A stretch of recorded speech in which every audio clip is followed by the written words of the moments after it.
പ്രായത്തിനൊത്ത് സംസാരിക്കുന്നില്ല എന്ന് തോന്നിയാൽ പിന്നെ പാരന്റ്സ് ചെയ്യുന്ന ഒരു കോമൺ മിസ്റ്റേക്ക് ഉണ്ട്. അവരോട് ക്വസ്റ്റ്യൻസ് ചോദിച്ചുകൊണ്ടിരിക്കുക, സംസാരിക്കാൻ വേണ്ടി പ്രഷറൈസ് ചെയ്തുകൊണ്ടിരിക്കുക.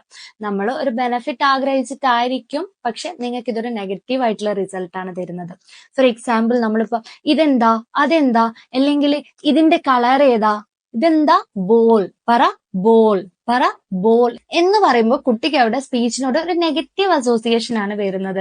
ഒന്ന്, കുട്ടീനെ അത് കൂടുതൽ ആൻഷ്യസ് ആക്കും, കുട്ടി കൂടുതൽ ഐ കോണ്ടാക്ട് തരാണ്ടാവും, സ്പീച്ചിനോട് തന്നെയുള്ള ഒരു താല്പര്യം കുട്ടിക്ക് കുറയും. സോ ഇങ്ങനെ ക്വസ്റ്റ്യൻ ചോദിച്ച് പ്രഷറൈസ് ചെയ്യുന്നതിന് പകരം നാച്ചുറലി ഈ വേർഡ്സ് ഒക്കെ നിങ്ങൾ റൊട്ടീനിൽ യൂസ് ചെയ്യാം. ഇപ്പൊ നമുക്ക് ബോൾ പറ, ബോൾ എന്ന് പറയുന്നതിന് പകരം ഇതെന്താ, ബോൾ, ഈ ബോൾ റോൾ ചെയ്ത് പോകുന്ന നോക്കിയേ, ഈ ബോൾ അമ്മയ്ക്ക് തരുവോ എന്നൊക്കെ പറയുമ്പം ഇവരെ ഉള്ളിൽ അത് ഫീഡ് ആവും. ഈ ഒരു രീതിയിൽ അവരെ പ്രഷറൈസ് ചെയ്യാതെ വേണം നമ്മൾ അവരിൽ സ്പീച്ച് ഡെവലപ്മെന്റിന് ശ്രമിക്കേണ്ടത്. അപ്പൊ നിങ്ങളുടെ കുട്ടിയുടെ സ്പീച്ച് ഡെവലപ്മെന്റിൽ എന്തെങ്കിലും ഒരു കൺസേൺ നിങ്ങൾക്ക് ഉണ്ടെങ്കിൽ DM me.